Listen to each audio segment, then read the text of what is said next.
सफाई नहीं, गहरी सफाई भी करे। कोमल खूबसूरत जिल्द का एहसास।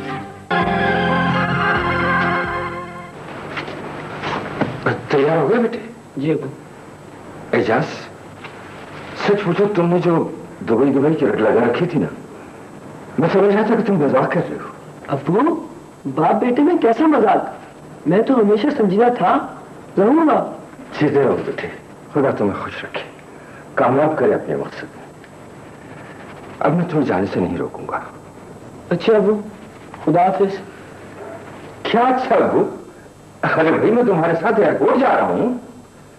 अबू यही मिलने, वापसी भी अकेला आना पड़ेगा। अरे अकेले आना पड़ेगा तो क्या हुआ, कोई मैं बच्चा हूँ। तुम अपनी माँ से यही मिलो।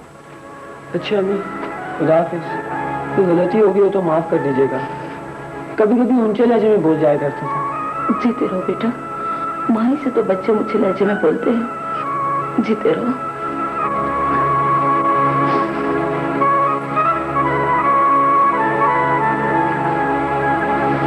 अच्छा बाजी, खुदा हाफिज।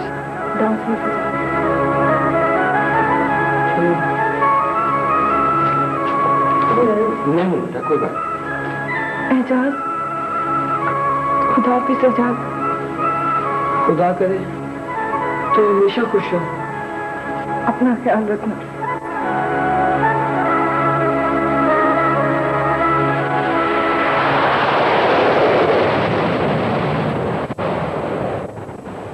ताजा तरीन इत्तला यह है सर कि रिपोर्टर वसीम अस्पताल से घर शिफ्ट हो गया है। वो जिधर भी है हमारे लिए खतरा साबित हो सकता है।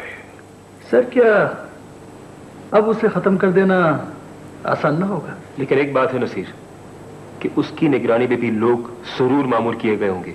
शहाब का अंदाजा सही है, हो सकता है ये कोई और ट्रैप तैयार किया जा रहा हो।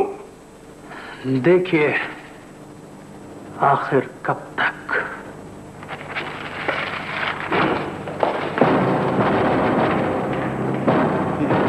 आप लोग अंदर कैसे घुसा है बगैर इजाजत के? एहसान अहमद साहब, अरेस्ट वारंट। जी मैं पहले भी आपसे कह चुका हूं कि अगर आप शहाब को तलाश करने आए हैं तो मुझे नहीं मालूम है कि शहाब कहां है। इस वक्त हम आपको गिरफ्तार करने आए, शहाब का पता खुद चल जाए। मुझे? जी, आपको हमारे साथ चलना पड़ेगा। जी आपको गलतफहमी हुई है। जी नहीं, आप टेलीफोन इस्तेमाल नहीं कर सकते। टॉप माउंट इस वक्त पुलिस के कब्जे में। आइए सर।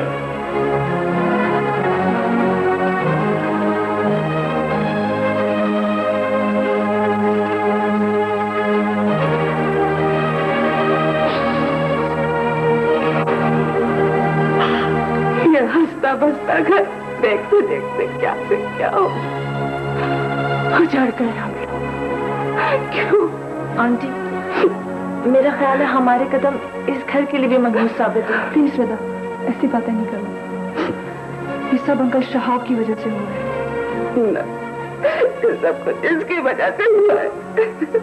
मेरी वजह से? हाँ, बाप का सहारा बेटा ही तो होता है। तुम उसके दस्त बाजू बन सकते थे, मगर तुम्हारी तो शक्ल ही नजर नहीं आती थी, ना ऑफिस में ना घर। शहाब के रूप में तुम्हें ढूंढते रहते थे, हर एक सांप को दूध पिला पिला के पालते रहे, और इसका ये नतीजा निकला है आमिर। अगर तुम बाप का सहारा बनते तो वहां सलाखों के पीछे न होते। बेगम साहब, वकील साहब आए। बुलाओ ने।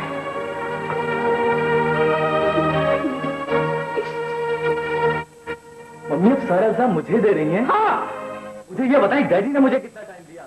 कभी उन्होंने सोचा कि उनका बेटा क्या कर रहा है, क्या पढ़ रहा है, कहाँ है? उन्होंने सिर्फ और सिर्फ बिजनेस को टाइम दिया है। अस्सलाम वालेकुम। वालेकुम सलाम। क्या हाल है? पता चला? कुछ नहीं पता चल सका कि एहसान साहब को रखा कहाँ गया। अब सुबह ही अदालत में एप्लीकेशन मूव हो सकती है। पुलिस हर चीज सीक्रेट रखना चाह रही है। ओ खुदाया, किस सजा मिल रही है ये? अब हिम्मत करें मम्मी। आंटी, आंटी आप मुझे भी तो देखें ना। आप तो मुझे कहती थी कि ये क्राइसिस तो जिंदगी में आते जाते रहते हैं। मेरी माँ को देखें, सारी जिंदगी क्राइसिस में गुजार दी, और अब कहाँ है किसी को पता नहीं। आंटी, आप इस घर की बड़ी हैं, अगर आप हौसला हार देंगे तो सब हौसला हार देंगे। प्लीज।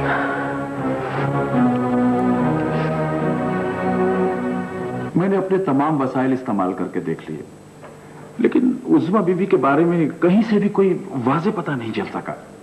हाँ, अलबत्ता इतना मालूम हो सका कि एहसान अहमद साहब ने भी उनके लिए मालूमात हासिल करने की कोशिश की थी। नहीं, ये बात तो कराची आकर मुझे मालूम हुई थी, लेकिन फिर मैंने सोचा कि एहसान अहमद का इस मामले से क्या ताल्लुक हो सकता है। वैसे पहले मुझे शक हुआ था कि शायद इसमें एहसान अहमद का हाथ हो। नहीं सर, वो तो खुद गिरफ्तार। ये तो परेशानी मुझे भी है, मगर मैं इस किस्से को कुछ लिंक नहीं कर पा रहा हूँ। तो फिर ये बात भी आपके इल्म में आ गई होगी कि उज़्मा साहिबा की रिहाइश भी एहसान अहमद साहब के यहाँ थी। हाँ खैर, ये तो मुझे पता चला था। मेरा एक मशवरा है सर, मर्जी के आप मालिक हैं। नहीं, कहो। सर, अगर आप एहसान साहब के घर रुजू करें तो जरूर कोई ना कोई बात मालूम हो जाएगी। क्या मैं एहसान अहमद के घर जाऊंगा? मैं? सज्जाद साहब, ठीक है, आपके और उनके ताल्लुकात ऐसे नहीं हैं, लेकिन ये एक कड़ा और मुश्किल वक्त है, उनके लिए भी और आपके लिए भी। और फिर एहसान अहमद खुद वहां तो मौजूद होंगे नहीं। ये फैसला मेरे लिए बड़ा मुश्किल है। लेकिन आप ये तो सोचिए सज्जाद साहब, इसके अलावा हमारे पास कोई रास्ता नहीं है। प्लीज सज्जाद साहब, आप अपने ऊपर जुल्म मत कीजिए।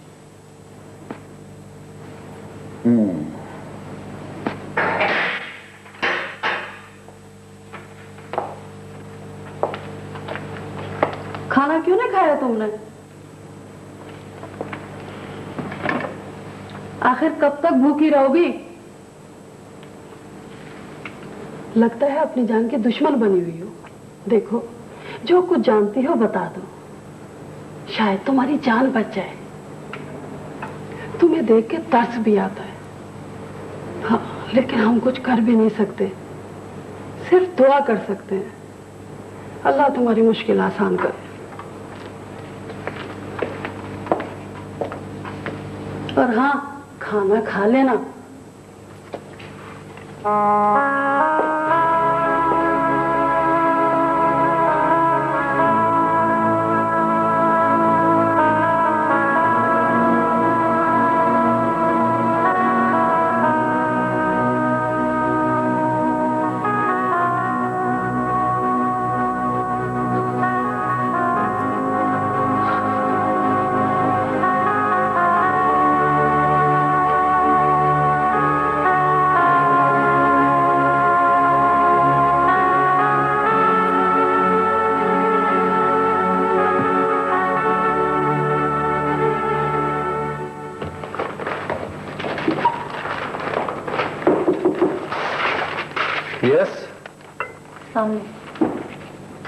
वालेकुम सलाम। बैठे। वो वसीम साहब, प्लीज बैठे। मैं रिदा, मैं अपनी सी पूरी कोशिश कर रहा हूँ, लेकिन वसीम साहब, आपने भी अपनी माँ से बहुत प्यार किया होगा ना? मेरी माँ ने भी मेरी खातिर बहुत दुख झेले।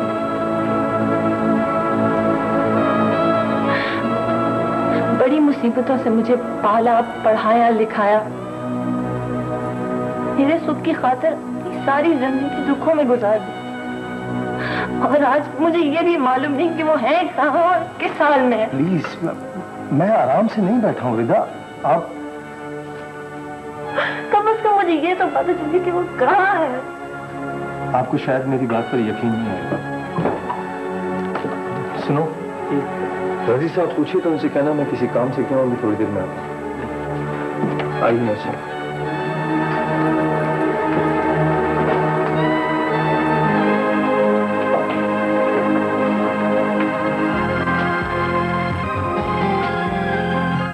पहले भी जो कुछ हो चुका है वो तुम अच्छी तरह से जानते हो। कितने ही एक्सप्लेनेशंस देने पड़े मुझे, ऊपर वालों को भी और नीचे वालों को भी, लेकिन अभी तक जान नहीं छूट रही है। और फिर वैसे भी ये किसी एक एजेंसी का मामला नहीं है, कई एजेंसियां इन्वॉल्व हैं इसमें। मैं जानता हूं सर, आपकी मुश्किलात को बहुत अच्छी तरह जानता हूं, लेकिन सर आपने जब भी मुझे मुश्किल में पड़ने के लिए कहा मैंने कोई उज़र पेश नहीं किया। और दूसरी बात यह कि मैंने जिंदगी में अपने लिए कभी किसी से फेवर भी नहीं मांगा। आज आपसे पहली बार फेवर के लिए कह रहा हूं। इस लड़की को देखें सर, ये अपनी मां की सूरत देखने को तरस गई है। सर इंतहाई सख्त पर्दे में मां बेटी की एक मुलाकात से स्टेट सिक्योरिटी किस तरह मुतासिर हो सकती है? सर मैं आपसे इंसानी हमदर्दी के नाते दरख्वास्त कर रहा हूं। I beg you sir. Please Wasim, ऐसा ना कहो। ओके, लेकिन सिर्फ तुम्हारी खातिर I take this risk once again. Thank you very much sir, thank you very much. Thank you sir. You are welcome. आइए।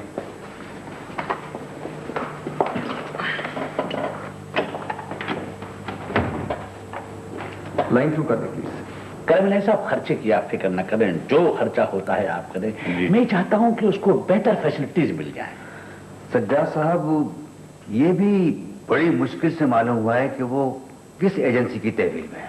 हमें एहसास है कर्नल साहब, लेकिन इस बात का अंदाजा भी था कि जो ताल्लुकात शहर में आपके हैं वो किसी और लॉयर के नहीं हो सकते। बड़ी नवाजिश है आपकी। बहरहाल सज्जाद साहब, अब आप मजीद क्या चाहते हैं?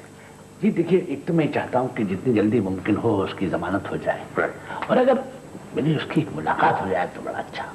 सज्जाद साहब, बहुत मुश्किल मरहले में डाल दिया आपने। बहरहाल मैं कोशिश पूरी करूंगा। दरअसल इसकी पॉसिबिलिटीज देखनी पड़ेंगी। जी बेहतर है, बहुत बहुत शुक्रिया आपका। कोई बात नहीं, you are most welcome. Okay, अल्लाह हाफिज।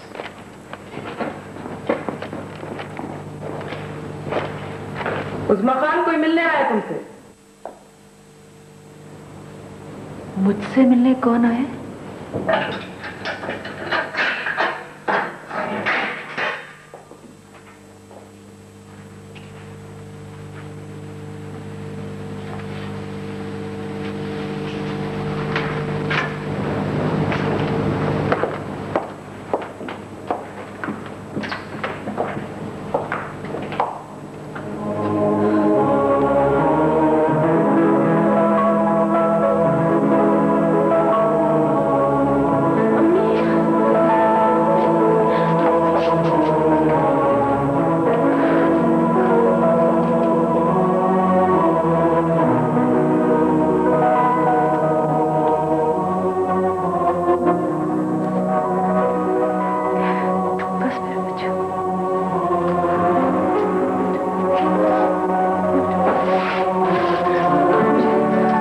यकीन नहीं आ रहा कि तुम यहाँ तक आ पहुंची हो।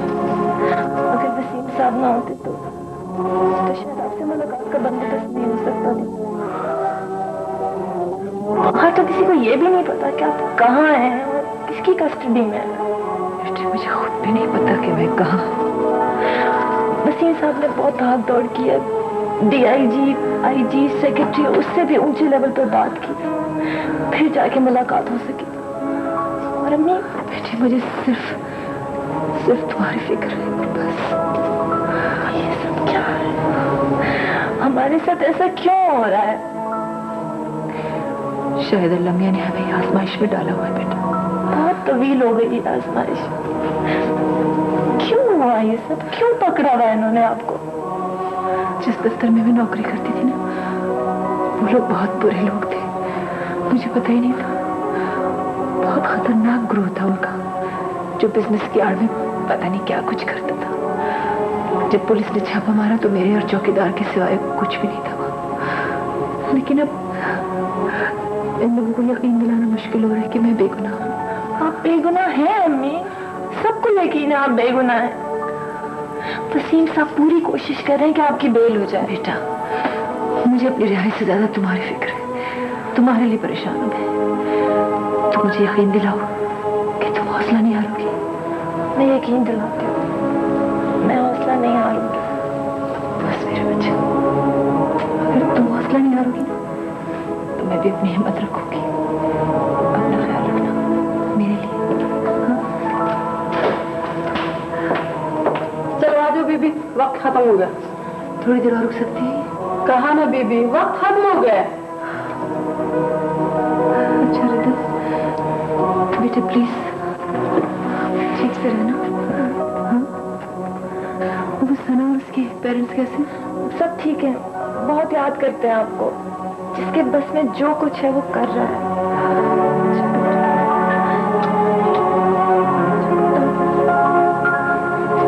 चलो आ जाओ बेबी, वक्त खत्म हो गया।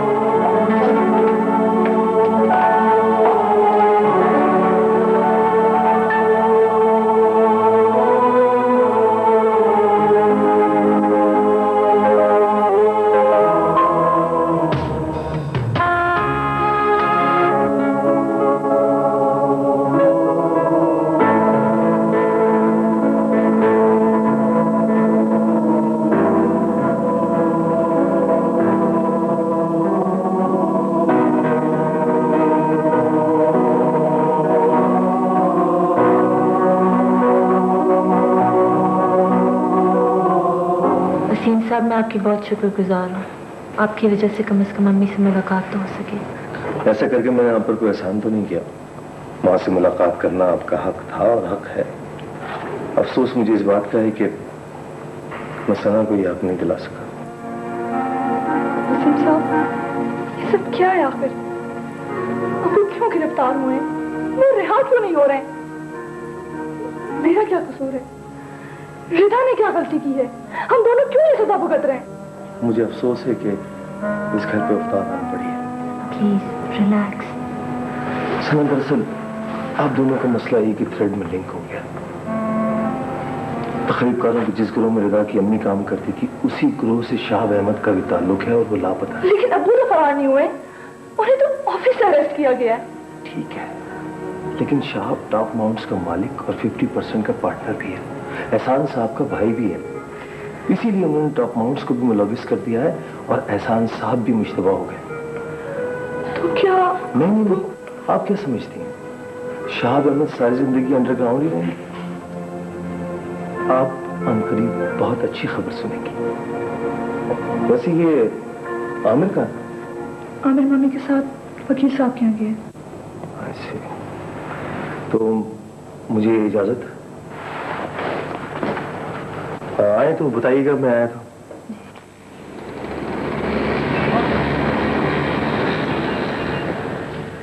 मैंने 2 बार होटल टेलीफोन किया सज्जाद साहब, आप कमरे में मौजूद नहीं थे।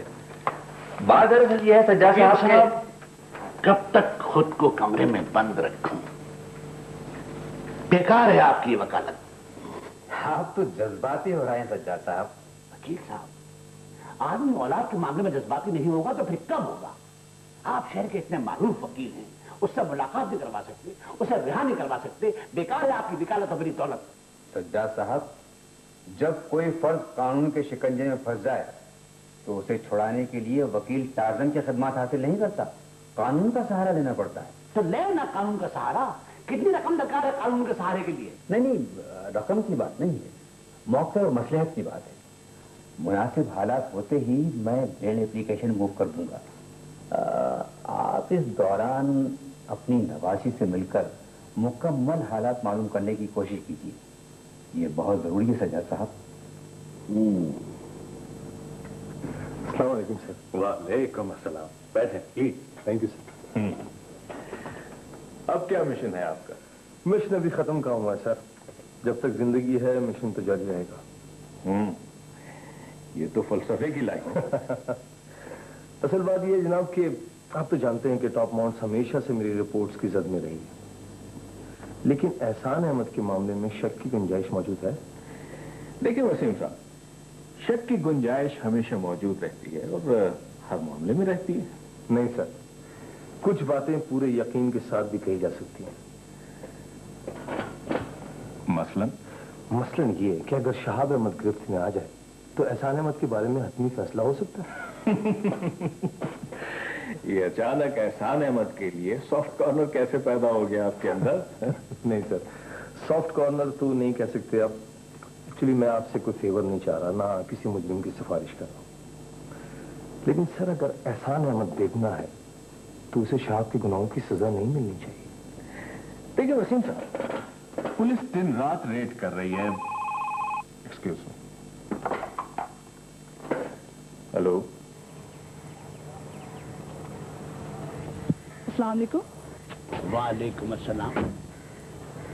बेटा रिदा यही रहती? जी, लेकिन आप कौन? मेरा नाम सज्जाद अली है। मैं रिदा का नाना हूँ। नाना? रिदा की नाना? आइए अंदर तशरीफ लाइए।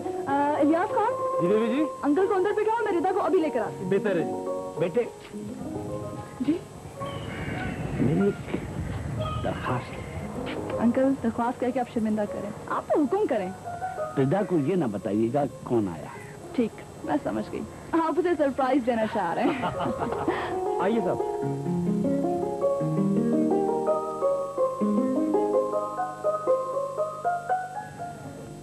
रिदा, रिदा, क्या बात है सर? कोई साहब तुमसे मिलने आए। मुझसे? कोई साहब? कौन है? अंदर बैठे हैं लिविंग रूम में। लेकिन है कौन? ये मुझे नहीं मालूम। कौन हो सकता है? तुम चलो मेरे साथ।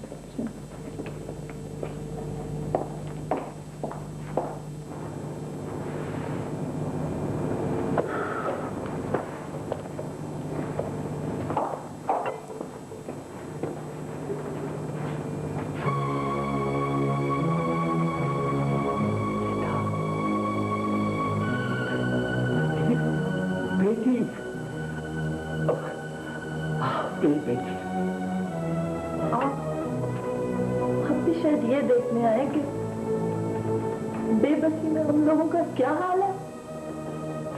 बेटी, मैं तो पहले भी तुम्हारे अच्छे दिन देखने का मुतमन्नी था और आज भी तुम्हारे अच्छे दिन देखने का मुतमन्नी हूं। प्लीज। जब मेरी माँ ने सारी जिंदगी आपसे दूरी में गुजारी, तो मैं आपके करीब कैसे आ सकती? भूल जाओ उन सब बातों को। बड़ी मुश्किल से मैं यहां तक पहुंचा। अगर आज तुमने मुझे डिसोन कर दिया तो मैं जिंदा नहीं रह सकूंगा। प्लीज। को अंदाजा नहीं है किस तरह किन किन मुश्किलात में हमने ये दिन काटे हैं। कहां कहां धक्के नहीं खाए हम लोगों ने। हम भी कहां पहुंच गए। आप सोचे अगर ये लोग ना होते तो मेरा क्या होता? मैं कहां जाती? मेरा तो कोई अपना भी नहीं जिससे लिपट के रो भी सकती हूँ। अंदर ही अंदर घुटती रही हूँ। जैसे ही मुझे मालूम हुआ फौरन मैं तुम्हारे पास आया हूँ। उस्मा की नाराजगियों के बावजूद। प्लीज मेरी बेटी आओ मेरे पास। कभी भी नहीं आऊंगी, कभी भी नहीं, आपसे कभी भी नहीं मिलूंगी मैं। के पास नहीं आऊंगी।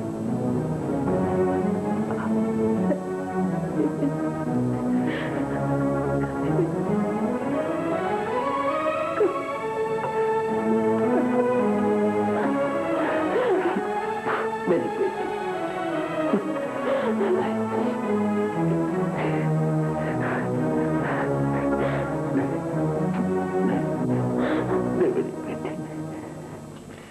जी तो वसीम साहब, क्या खबरें हैं? सर ये खुशैन बात है कि पुलिस सेक्शन में वारदातें भी कम हो रही हैं और तकरीबकार भी पकड़े जा रहे हैं। अखबार के लिए तो मसाला बहुत है। एक मिनट। यस?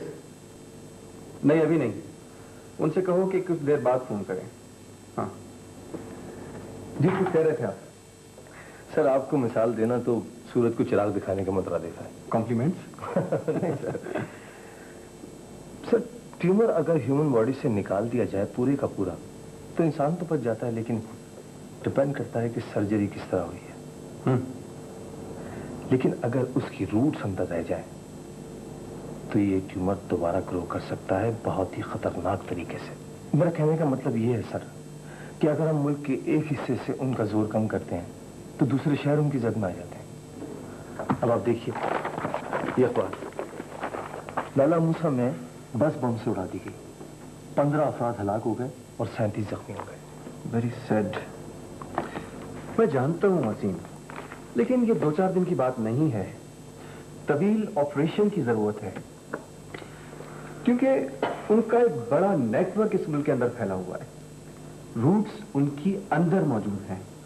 ठीक कह रहे हैं सर आप। मैंने भी उनके दरमियान रहकर जो कुछ देखा है उसका अंदाजा मैं बाहर से नहीं कर सकता था।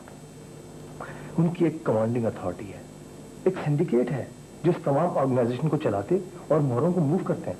मुझे अंदाजा है इस बात का। मैंने तमाम एजेंसीज को अलर्ट कर दिया है, इंस्ट्रक्शंस दे दी हैं कि दिन रात एक कर दें उन सबको खत्म करने के लिए। सर, इसे मुकम्मल गाइडलाइन तो नहीं कहेंगे, लेकिन अगर आपकी एजेंसी इस ट्रैक पर चलें तो शायद हम उनके डैम तक पहुंच सकते हैं। ये देखें सर।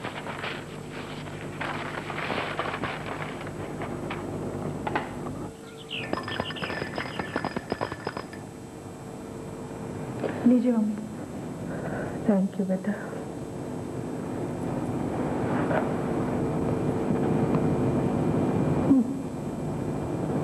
अब कैसा फील कर रही हैं आप? मैं बिल्कुल ठीक हूँ बेटा। वकील साहब ने कोई बात की? कोई नई बात नहीं कही, अगर होपफुल थे। हेलो रिता बेटा, सना बता रही थी तुम्हारे नाना आए हुए। जी आंटी। तो बेटा उन्हें यहाँ बुला लो, अपने पास कोठी में आ जाए। नहीं आंटी, अम्मी इस बात को पसंद नहीं करेंगी। वो तो शायद इस बात को भी पसंद ना करें कि मेरी उनसे मुलाकात हुई। उनकी मर्जी और इजाजत के बगैर मिली हूँ मैं नाना से। क्यों?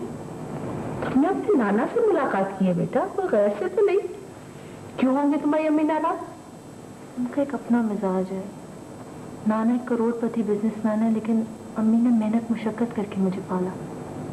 एक पाई भी नहीं दी नाना से। वो बहुत खुददार हैं, पता नहीं किस बात की सजा भुगत रही हैं। सना के अब्बू की तरह सारी उम्र खुददारी में गुजारती, कभी कोई गलत काम नहीं किया, मगर आज वो भी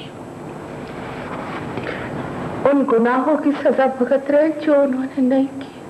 मम्मी, अगर वो किसी और के गुनाहों की सजा भुगत रहे हैं तो उसे बख्शा नहीं जाएगा जिसके किए की सजा उन्हें आज मिल रही है। ये मेरा आपसे वादा है मम्मी, प्लीज परेशान ना हो।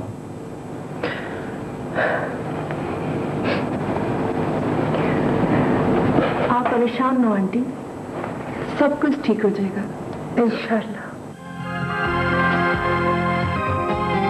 आपका गायबाना तारुफ तो कराया था सर, आज आपसे बिलमुशाफा मुलाकात भी होगी। ये बच्ची क्या गायबाना तारुफ कराएगी? इसे सिर्फ इतना मालूम है कि मैं इसका नाना हूं, इसकी अम्मी का अब्बू हूं। मगर जो वक्त मैंने इनके बगैर गुजारा है या गुजार रहा हूं, उसका तारुफ ये बच्ची नहीं करा सकती। मैं आपके जज्बे को समझ रहा हूं सर। मैंने होश में अपने बाप को तो नहीं देखा, लेकिन मां थी मेरी। मुझे पता है कि उसने सिर्फ और सिर्फ मेरी वजह से दम तोड़ा था। मेरे ख्याल है दुनिया में तमाम माएं उसी तरह अपनी औलाद से मोहब्बत करती होंगी जिस तरह मेरी मां ने मुझसे की है। सिर्फ माएं नहीं, बाप भी औलाद के लिए बड़ी तड़प रखते हैं, और इसका नमूना मैं आपके सामने मौजूद हूं। I understand sir. मुझे बताया रिदा ने कि उज़मा से मिलवाने की आपने बड़ी कोशिश की और बड़ी मुश्किलात के बाद में सब कुछ हुआ। क्या एक बार आप मेरे लिए कोशिश कर सकते हैं? मैं उज़मा से मिलना चाहता हूँ। नाना जान प्लीज, आप इस वक्त अम्मी से मिलने की कोशिश ना कीजिए। वैसे भी फिलहाल ये मुमकिन नहीं है, क्योंकि रिदा और उनकी अम्मी की मुलाकात का फैसला बहुत टॉप लेवल का फैसला था। हो सकता है कि वो अब इस बात की इजाजत भी ना दें। नहीं, मैं सिर्फ इतना चाहता था कि मुझे ये मालूम हो जाए उसे कहाँ रखा गया है। मुमकिन है कि मेरा मकसद। मैंने आपको कुछ नहीं बताया कि उज़मा साहिबा कहाँ है, और आप अपने वकील को भी कुछ नहीं बताएंगे, इसलिए कि अगर ये सीक्रेट लीक आउट हो गया तो हो सकता है कि वो उन्हें ऐसी जगह मुंतकिल कर दें जिसका इल्म किसी को ना हो। प्लीज नाना जान, किसी से कुछ मत कहिएगा आप। क्या हो गया है बेटा तुम्हें? मैं उज़मा का दुश्मन नहीं हूं। वैसे मैं कोशिश कर रहा हूं कि उनका केस अदालत में आ जाए। आप वकील से बात कर लीजिएगा, मुलाकात का बंदोबस्त हो जाएगा, आप मुतमईन रहिए। थैंक यू बेटा।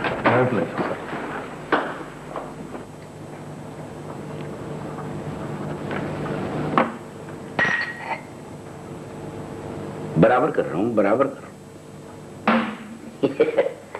आफत कयामत थी। प्लीज यार, अपनी कसीदा खानी खत्म करो, मैं कोई काम कर रहा हूँ।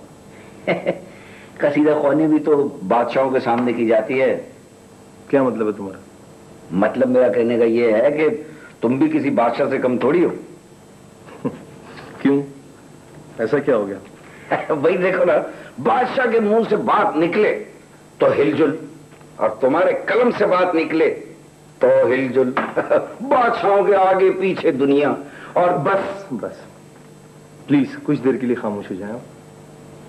अच्छा यार।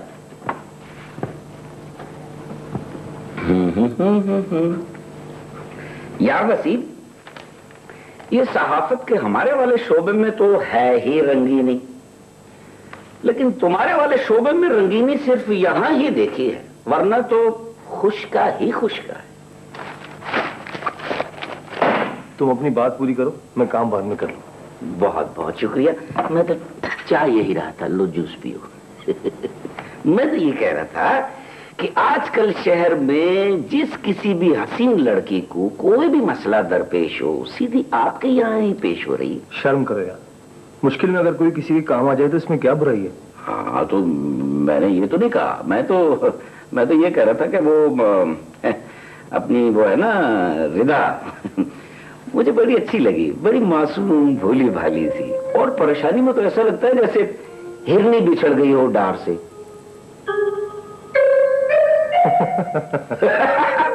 आफत है कयामत है, टाइटल कोई। हाँ यार, वाकई वो बहुत मासूम है जी। अच्छा जी, दुआ करो कि उसकी अम्मी जल्द रिहा हो जाए। आमीन। अब तो माँ के लिए भी हमें ही दुआ करनी पड़ेगी। लेकिन अपनी वो भी किसी से कम नहीं है। कौन? वो क्या नाम है उसका? सना। हाँ सना, वो बहुत अच्छी स्टूडेंट है यार। हैं? हाँ हाँ, बहुत ज़हीन, बात तो 1 मिनट में पिक करती है। मगर टीचर साहब, वो सिर्फ स्टूडेंट नहीं लगती। तो और क्या लगती? आफत घंटी। हेलो जी। तो किसी ने इस फासले को कम करने की कोशिश नहीं की। अगर नाना जिद्दी थे तो अम्मी उनसे भी बढ़कर जिद्दी थी, लेकिन नाना बेचारे अब बिल्कुल टूट फूट गए। अगर अम्मी अब भी शायद अपनी जिद नहीं छोड़ेंगी। ये सब क्या हो रहा है हमारे साथ? तुम्हारी अम्मी, मेरे अब्बू। सना, इंशाल्लाह तुम्हारे अब्बू भी आ जाएंगे, वो बेगुनाह है। शहाब का फीवर तो शूट अप कर गया है। Do you want me to call a doctor? No, Naseem, no. No, not at all. किसी थर्ड पर्सन या डॉक्टर को नहीं बुलाना, मैं ठीक हो जाऊंगा। He is right. किसी और को यहाँ आना हमारे लिए खतरे से खाली नहीं है। तो फिर क्या करें सर? इसका बुखार तो बढ़ता जा रहा है। I'm okay, नसीब। I'm not dying. मैं ठीक हो जाऊंगा। क्या ख्याल है नसीर? सर, तमाम मेंबर्स को इन्फॉर्म कर दिया गया है, मीटिंग ठीक वक्त पर हो रही है। लेकिन साहब की तबीयत ठीक नहीं है, इसलिए तो मैं कह रहा हूं कि please, I must attend this meeting. Sir please postpone ना करें सर।